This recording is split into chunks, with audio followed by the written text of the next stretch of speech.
Olá, pessoal. É, Hoje a gente está aqui dia 23 de maio, a prova é dia 1º de junho, certo? Prova do STM. E nesses últimos dias eu já consegui ver todo o edital aqui para cargo 2, né? Então eu sei que o cargo 8 técnico é bem maior, mas para quem já conseguiu ver tudo, tá aqui no dia 23, tal, ou de repente na última semana ali, eu separei por blocos. No meu caso aqui no cargo 2 deu para separar por blocos. Deu 2, 4, 6, 8, 10, 12, 14, 16 blocos. E de começo eu separei, então aqui nessa semana aqui eu vou aumentar para a gente ver aqui, ó. Essa semana aqui. Então nós estamos aqui, dia 23. Eu separei então esses primeiros blocos de legislação e português, aí no caso amanhã, AFO e legislação novamente. Então é fazer uma revisão rápida. Eu peguei todo o edital e separei então em 16 blocos. No meu caso, são apenas 4 disciplinas, né? Então é bem tranquila. É só ética, administração geral. São 5, na verdade. Ética, administração geral, AFO, português e legislação. Então a gente vai começar por legislação 8.112, 9784, 8429. Depois a gente vai para português, vamos ver mais 3 coisas aqui também tranquilo. E amanhã a gente entra com AFO e mais um pouco de legislação, só resolução. Aí no domingo treina uma discursiva, faz mais um pouco de legislação, daí já agora entrando no terceiro bloco de legislação, é mais voltado ali para a parte do STM, então regimento interno, 8457 ou 11.416. Entra com português, depois entramos com administração geral, então são 4 blocos na sequência de administração geral, finalizamos português na terça, entramos com AFO, são apenas 2 blocos de AFO, e na sexta-feira a gente vê ética. E aí sábado fica livre aí para fazer o que acha que tem que ser feito ali. Então vamos começar por legislação. Pessoal, começando aqui com a 8.112, né? Eu coloquei as mais recentes Sebrasp, começando por 2025. E a primeira questão que eu já errei. Por quê? Porque ela fala de destituição em cargo e comissão, né? Então, alguém está lá exercendo um cargo e comissão. O cargo e comissão ele pode ser exercido por servidor efetivo ou por uma pessoa de fora, né? Então, essa destituição de cargo e comissão que se que ocorre tanto com penalidade de suspensão e demissão, ela é só para aqueles que não ocupam cargo efetivo, tá? Para quem ocupa cargo efetivo e está também num cargo em comissão e comete lá uma infração com penalidade de suspensão, não, talvez não seja destituído, porque o que a lei fala é o seguinte: a destituição de cargo em comissão, exercido por não ocupante de cargo efetivo, será aplicada nos casos de infração sujeita a suspensão e demissão. E a questão falava o quê? Seja efetivo ou não, por isso está errado. Então vamos para a próxima. Aprovado. A readaptação do servidor, aqui uma outra questão, né? A readaptação do servidor deve ser realizada em cargo cujo vencimento seja equivalente ao do cargo que ele originalmente ocupava. Sim, né? Readaptação tem que ser tudo certo. Readaptação é quando a pessoa, por motivo de saúde, tem que trabalhar em outro cargo e tal, não dá mais para ocupar aquele que ocupava antes desse problema de saúde. Aí ela vai para um outro cargo, ela é readaptada, e só que tem que ser tudo igual, né? Bem assim equivalente, né? Ela não pode ganhar mais nem menos, tem que respeitar esses padrões. Pessoal, aqui agora uma questão bem interessante, algo que não se vê muito, né? Mas, olha só, 2025, prova do ICMBio. Considere que determinado servidor estava em débito com o erário, tenha sido exonerado 1º de junho, né, de determinado ano. Nesse caso, qual é o prazo para ele quitar ali a dívida, né? A questão diz que se encerrará em 1º de julho, tipo 30 dias depois, né? Ah, 1º de junho ali, aí 1º de julho. Não, né? A lei fala em 60 dias. Eu também não sabia, Agora, sabendo, vim aqui ler o comentário do professor. Artigo 47, o servidor em débito com erário que for demitido, exonerado ou que tiver sua aposentadoria de disponibilidade cassada, terá o prazo de 60 dias para quitar o débito. A não quitação é dívida ativa. Pessoal, outra questão. Caso ele não seja redistribuído, o servidor estável cujo cargo tenha sido extinto será colocado em disponibilidade até que ocorra o seu reaproveitamento. Correta a questão. Vamos ver o comentário do professor. Artigo 37, parágrafo 3º. Fala exatamente isso. Nos casos de reorganização ou extinção de órgão ou entidade, extinto o cargo ou declarada sua desnecessidade no órgão ou entidade, o servidor estável que não for redistribuído será colocado em disponibilidade até seu aproveitamento, na forma do 30 e do 31. Pois é. Pessoal, aqui uma outra questão. Vai falar que teve ali uma determinada infração. Essa infração foi uma pessoa ali, alguém de cargo efetivo, manteve uma irmã, né, em cargo de confiança sob sua chefia imediata. A gente vai ver lá que isso aqui é uma transgressão e que ela enseja, assim, a advertência, né, manter sob sua chefia imediata, em cargo ou função de confiança, cônjuge, companheiro ou parente até o segundo grau civil. Artigo 129 vai falar, a advertência será aplicada, né, nos casos de violação de proibição do 117, inciso 1 ao 8, né, e o 19.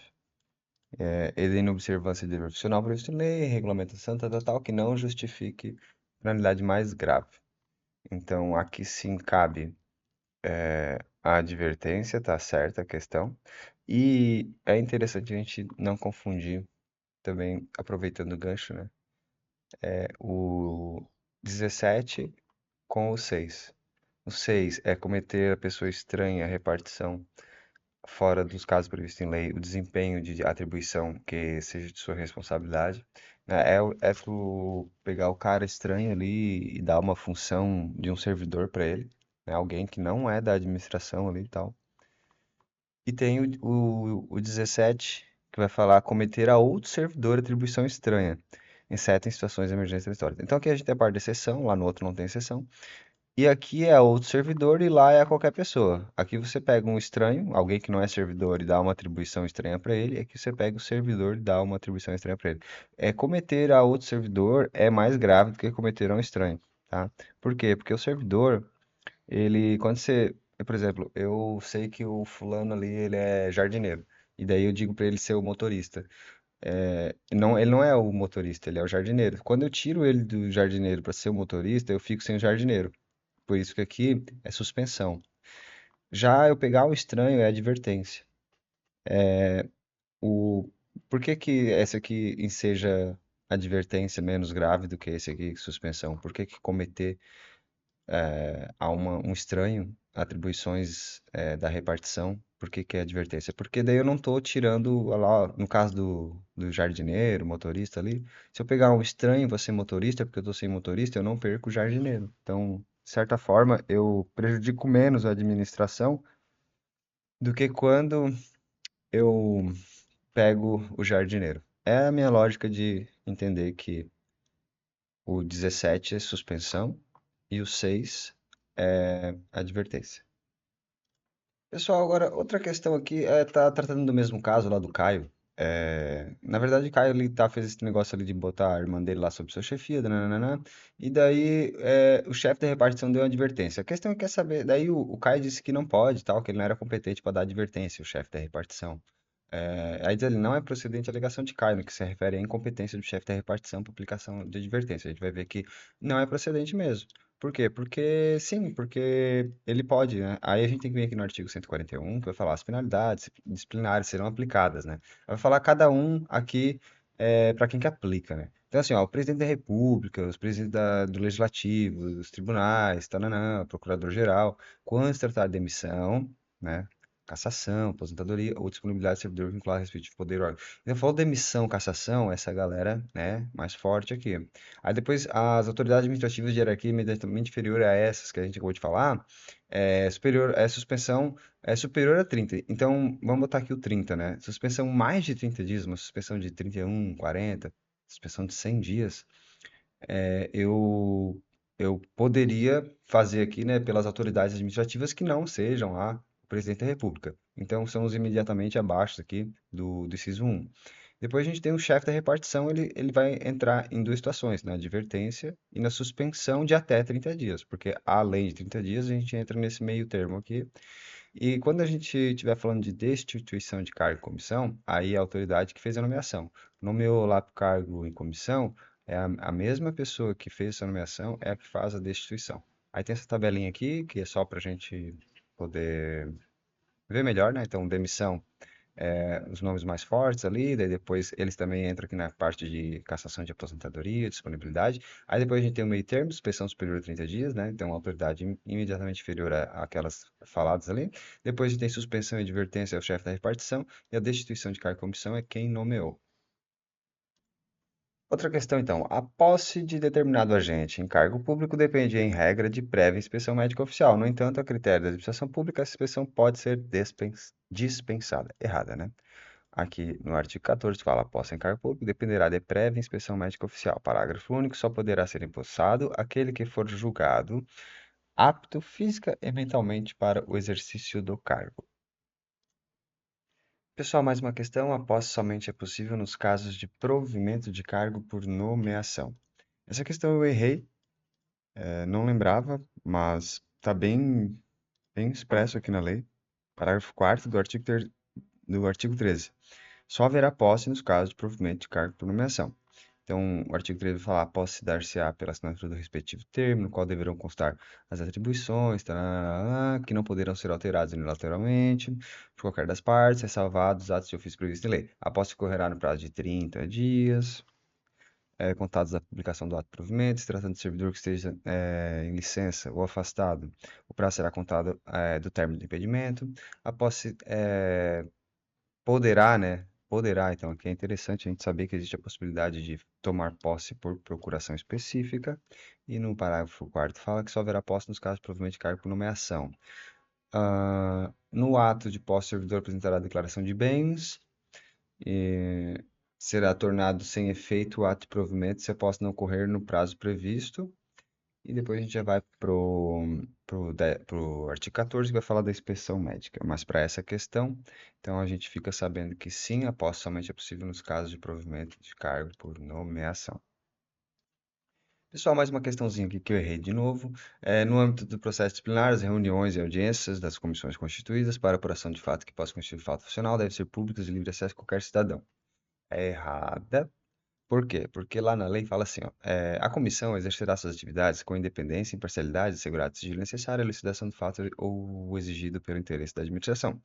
As reuniões e as audiências das comissões terão caráter reservado. Então vejam que interessante, né? Embora a gente esteja falando da administração pública, existe essa situação de interesse da administração, reuniões e audiências, comissões de caráter reservado. Vamos ver se algum colega colocou alguma coisa. Então, ó, a gente está na parte do processo disciplinar. Então, reunião e audiência das comissões, caráter reservado. Só acertei uma. A investidura em função pública ocorre com a nomeação? Não, ocorre com a posse. Essa aqui é clássica. Essa é do meu tempo. Artigo 7º. A investidura em cargo público ocorrerá com a posse. Só mais uma questão falando agora sobre recondução. Recondução é o retorno do servidor estável ao cargo anteriormente ocupado, e esse retorno pode decorrer de inabilitação em estágio probatório ou de reintegração do anterior ocupante. Então a gente tem aqui servidor estável, ele vai voltar para o cargo que ele ocupava, e esse retorno aconteceu porque ele não foi aprovado no estágio probatório desse cargo novo, né? Então ele volta para o anterior.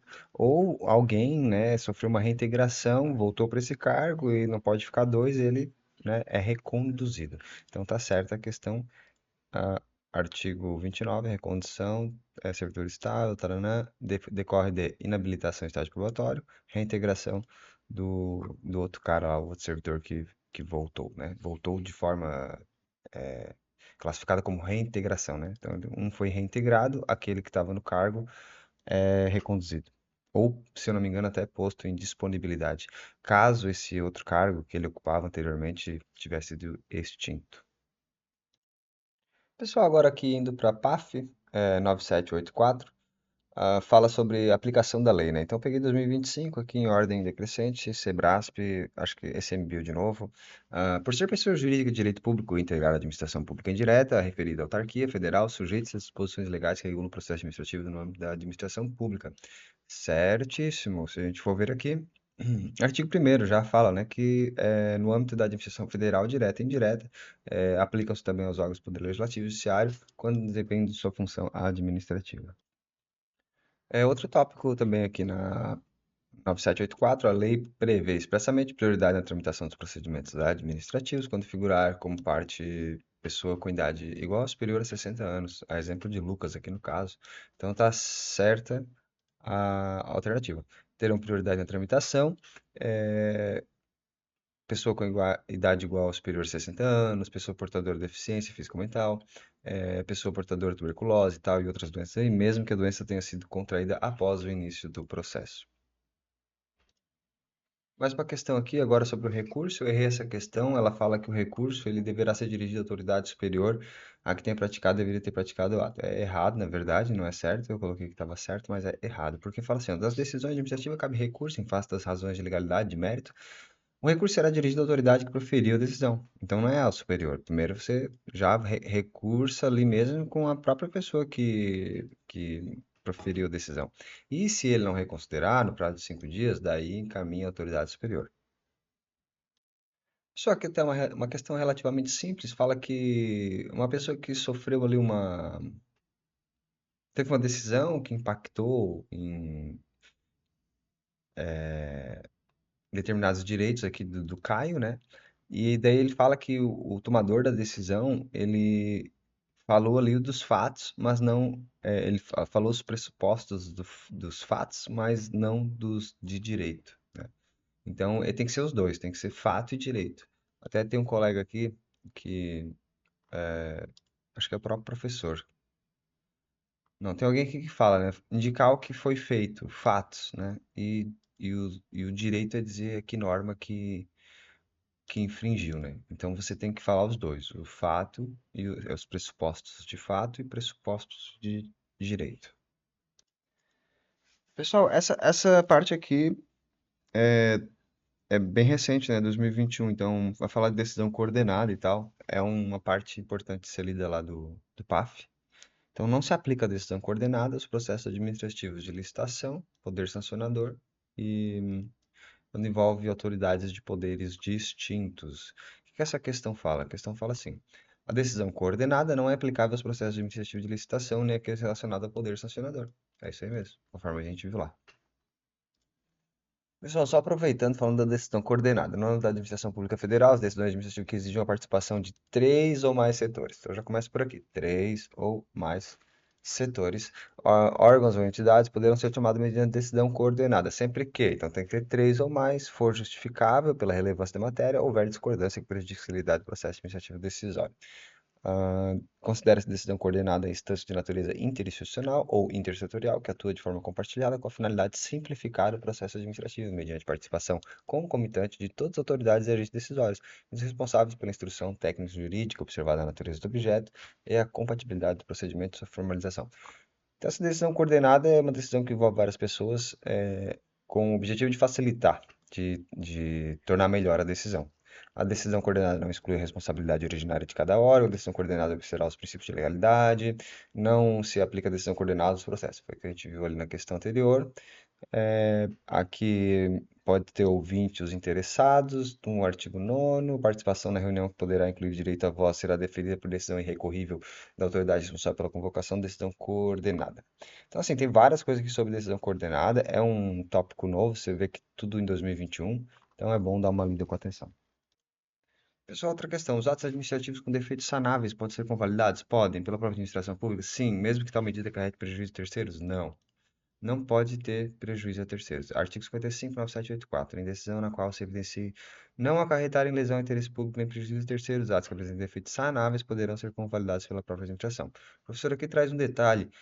É possível convalidação da competência, forma e objeto, quando plurimo. De outra forma, os vícios de objeto, quando únicos, de finalidade, de motivo, são insanáveis e não podem ser convalidados. Outra questão, nos processos administrativos é necessário observar, entre outros critérios, o atendimento a fins de interesse geral, sendo vedada a renúncia total ou parcial dos poderes ou competências, salvo autorização em lei. Exatamente. Artigo segundo. Vai ter aqui um, 2, 3, 4, 5, 6, 7, 8. Um monte de coisa a ser observada. E daí, entre eles, aqui tem o 2, que é atendimento a fins de interesse geral, vedada a renúncia total, parcial dos poderes, salvo autorização em lei. Então, cada um desses aqui o professor colocou, né? Princípio da indisponibilidade do interesse público, princípio da impessoalidade, princípio da publicidade. Então, tem inúmeros critérios a serem observados, né? Atuação conforme a lei, atendimento a fins de interesse geral, eh, divulgação oficial dos atos administrativos, indicação dos pressupostos de fato e de direito, observância das formalidades essenciais, adoção de forma simples, proibição de cobrança de despesas processuais, ressalvadas as previstas em lei. Então, é interessante a gente pegar esses ressalvados, né, também, porque às vezes causa dúvida ali na questão, a gente não sabe se tinha ou não tinha ressalvado, e dar uma lidinha aqui, mas principalmente tentar decorar mais os que têm as ressalvas, né? Por exemplo, vedado renúncia total, salvo autorização em lei. O que mais que a gente viu aqui? Ahn, Bom, enfim, tinha outra aqui que também tinha uma ressalva. Sugiro que se atente a essas questões. Pessoal, outra questão, isso aqui a gente viu, né?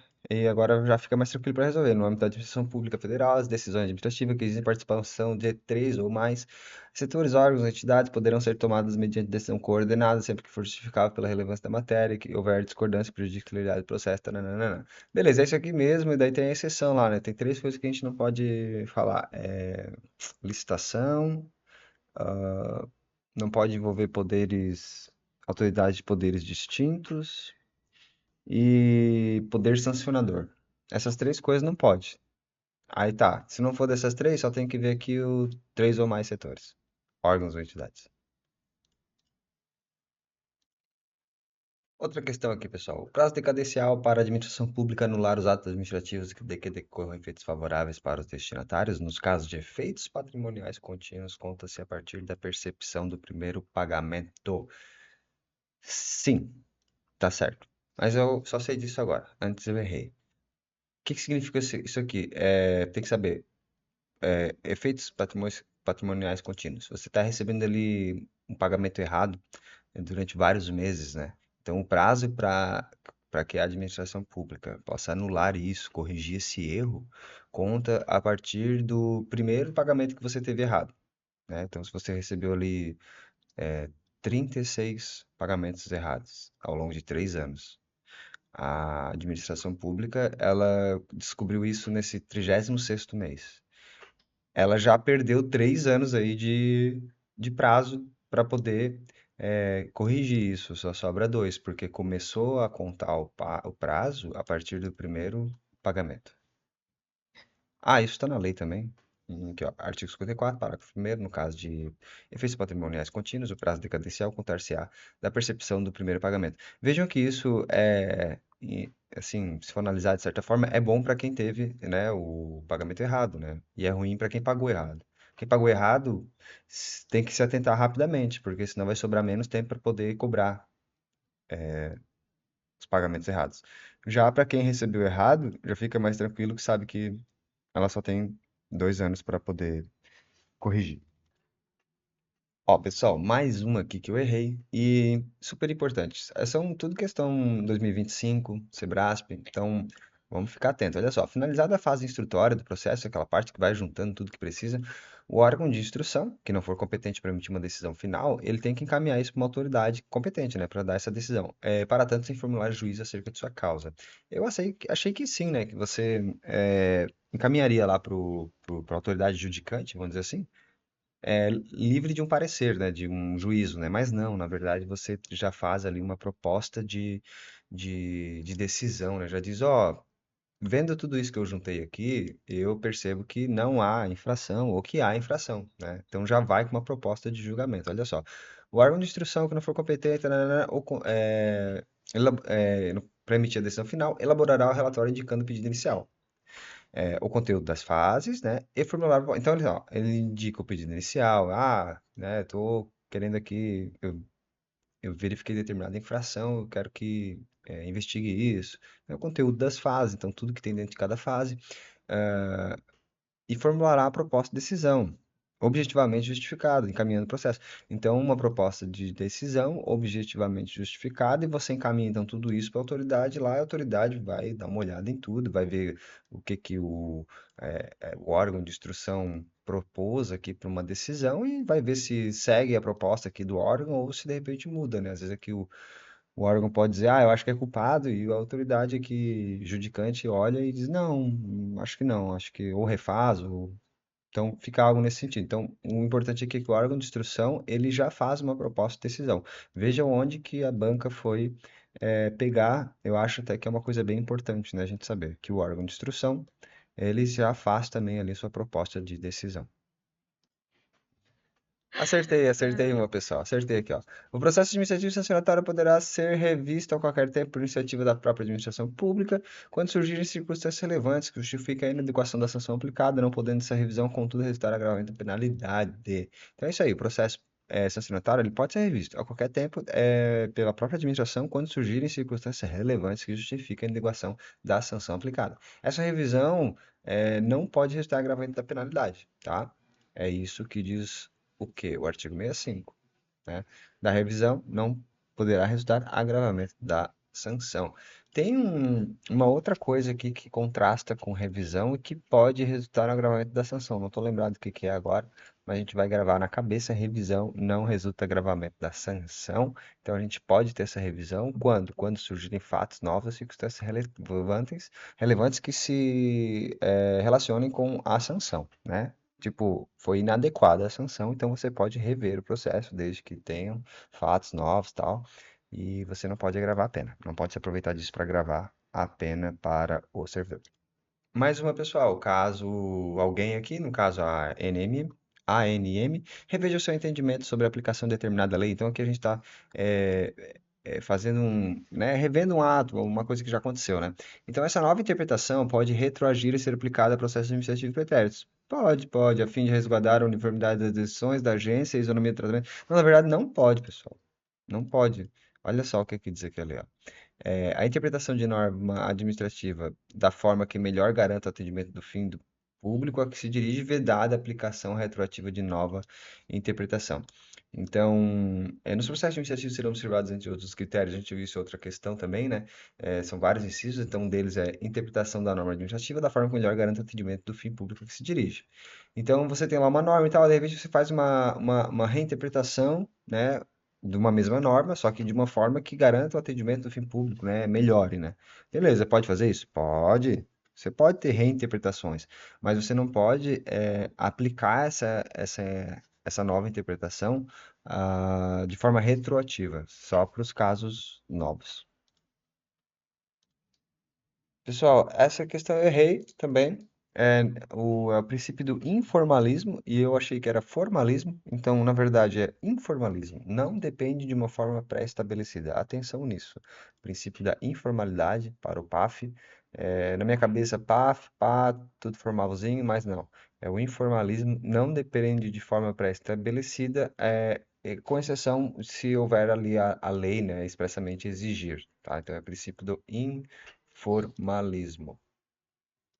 Pessoal, essa questão é muito legal, né? Olha só, no âmbito de processo administrativo, conforme 9784, o órgão competente para o julgamento da eventual recurso administrativo será cientificado da acolhida pelo STF de reclamação fundada em violação de enunciado de súmula vinculante e deverá adequar as futuras decisões administrativas em casos semelhantes, sob pena de responsabilização pessoal na esfera civil, administrativa e penal. O que quer dizer aqui? Se teve uma decisão lá e reclamaram, chegou lá no STF e o STF viu que a administração, naquele caso, violou ali o enunciado de uma súmula vinculante. Então, a administração é cientificada, né, dessa reclamação e essa súmula vinculante deve ser aplicada às futuras decisões administrativas em casos semelhantes. Se a administração não fizer isso, continuar errando ali e violando o enunciado dessa súmula vinculante, aí incorre aqui nas penalidades, na esfera civil, administrativa e penal, responsabilização, né? Então aqui é certo. Pessoal, indo agora já para ali, a lei de improbidade administrativa, aqui falando, acho que é uma questão bem básica, tá? A gente tem que estar atento a isso. Acho que vai dar um ato e vai querer dizer se qual ato que é, né? Se é enriquecimento ilícito, lesão erária e tal. A Lia passou por algumas alterações recentes ali e tal, tem que ficar atento nisso, né? Para quem já estuda há muito tempo, que é o meu caso, A gente às vezes se confunde, tem uns prazos lá, a questão da culpa, dolo, essa situação. Então, vejam aqui que ato culposo doloso já não tem mais, né? E aqui não é lesão horária, eu acho, é enriquecimento ilícito. Vamos dar uma olhada? Ó, é porque na questão fala assim, né? A constituir ato de propriedade, ato de propriedade que causa lesão ao erário, né? Aí tem que ver isso. A conduta de auferir mediante a prática de ato doloso culposo qualquer tipo de vantagem patrimonial. Então, aqui, quando tu ofere uma vantagem, para mim já é enriquecimento, né? Então, olha só, constitui ato de improbidade, portanto, enriquecimento ilícito oferir mediante a prática de ato doloso. Então, ó, ato doloso, né? Então, ele já botou lá também culposo. Não tem mais culposo nessa lei, tá, pessoal? Então, por isso é errado. Pessoal, agora uma questão mais simples, havendo indícios de ato de improbidade, a autoridade conhecer dos fatos deve representar diretamente o Poder Judiciário. Não, não, não, não. Mas eu não sei quem é, vamos ver. Se houver indício de improbidade, a autoridade conhecer o Ministério Público competente, né? Então, beleza, questão bem tranquila. Vamos ver aqui, ó. Aqui, ó. Um monte de gente acertou. Pessoal, bem tranquilo também. Princípio não exige o dano erário, tá? Então, aqui diz que exige, não exige. Se eu estou fazendo um ato de improbidade administrativa, que atenta contra princípio, então eu não preciso ali de um dano erário. Agora, eu só não sei se nos outros precisa. Vamos lá, os atos de improbidade, que trata esse artigo, exigem lesividade relevante ao bem jurídico tutelado para serem passíveis de sancionamento e independem do reconhecimento da produção de danos. Ah, ao erário, da produção de danos ao erário e de enriquecimento ilícito dos entes públicos. Então, assim, ó, existe lesividade relevante ao bem jurídico, né, mas independem do reconhecimento da produção de dano ou de enriquecimento ilícito. Pessoal, essa questão é bem boa. A voluntariedade do agente público não é condição suficiente para que se tenham caracterizado as tipificações previstas na Lei de Improbidade Administrativa, quando verificado prejuízo do erário ou enriquecimento ilícito. Então, realmente, prejuízo do erário, enriquecimento ilícito, eu só não sei se lá nos princípios também é assim, mas a simples voluntariedade do agente não é condição suficiente, né? Precisa do dolo, né? Precisa daquela intenção do dano, do enriquecer ilicitamente. Pessoal, reforçando o entendimento, então, o dolo exigido para a configuração de um ato de improbidade é caracterizado pela vontade livre e consciente do agente de alcançar o resultado ilícito tipificado na lei, não bastando a sua voluntariedade. Então, não basta a voluntariedade, é preciso a vontade livre e consciente de alcançar um resultado ilícito. Pessoal, só mais um ponto aqui, ainda falando de dolo, né? Olha só, percebam como a questão vem cobrando essa parte do dolo. Não tem simples voluntariedade, é preciso um livre agir consciente, né? Motivado ali à obtenção de resultado ilícito. Dolo é elemento necessário para a configuração do ato de improbidade administrativa. Agora, a parte de quem que é aí o causador ali do ato, né? Então, as disposições legais sobre sanções cabíveis em virtude de cometimento de atos de improbidade de justiça são aplicáveis no que couber àquele que, mesmo não sendo agente público, induza ou concorra dolosamente para a prática da conduta, né? Do ato de improbidade. Então, sim, não precisa lá ser o servidor. Pode ser alguém que, mesmo não sendo agente público, induza ou concorra dolosamente para a prática da conduta. Essa parte é bem clássica também, tá? Sempre tem que se atentar aqui ao limite do valor da herança. Então, o herdeiro daquele que tenha causado dano erário se sujeita somente à obrigação de repará-lo até o limite do valor da herança, exatamente. Além disso, não, tá? Só até o limite do valor da herança. Pessoal, eu resolvi uma série aqui de outras questões, porque eu vou passar depois para a parte da penalidade, porque o nosso edital, ele vai falar de disposições gerais mais os atos, né? Beleza. Da parte geral aqui, o que que eu vi? Falou muito. Observar aqui a aplicação quer ver, ó, os princípios constitucionais do direito administrativo sancionador, né, devem ser observados. Vai falar muito da parte dolosa e culposa, então fiquem atentos a isso, não tem mais culposo, tá, ó. Ó, desde a edição, só se admite a responsabilização por atos, né, na modalidade dolosa, sim. Vai falar quem mais aqui. Vai encaixar aqui a tipificação dos atos. Ó, vai falar se tem que ser agente público. Pelo que eu vi aqui, é isso que a banca tá cobrando, tá? Tá bem tranquilo. Deixa eu tentar aqui para. Isso foi em 2025, né? Vejam que ele mistura aqui um pouco de atos e tal. Então tem que saber, para nossa prova aqui da STM é mais isso, saber os atos, saber quanto que se enquadra, saber que não quem se enquadra, né, que é quase todo mundo, né, ah, saber ali que não tem mais o culposo e depois saber o que que é o dano erário, o que que é o princípio e o que que é o enriquecimento, beleza? Só lembrando vocês então, a gente fez esse bloco agora de legislação, eu dividi dessa forma, 812, 9784, 8429, então estuda essas três em bloquinho, fica melhor. Português depois, mais tarde, eu vou fazer esses outros três tópicos. Amanhã então a gente entra com mais um bloco de AFO e mais um bloco de legislação, voltando então só para resolução. Minha intenção desse jeito é fazer uma preparação em blocos até um dia antes da prova, né? Podendo ver ali, de certa forma, um conglomerado de assuntos em comum de determinada disciplina, com foco em questões, bastante questões, nas mais recentes, percebendo qual que está sendo a linha de cobrança agora da banca. Acho que é muito importante a gente fazer isso agora, focar no que a banca vem cobrando nas últimas provas, a linha que ela vem tomando, dar uma estudada nos arredores desses tópicos e é de certa forma uma aposta para essa prova do dia 1º de junho. Valeu, pessoal, obrigado por assistirem e até a próxima.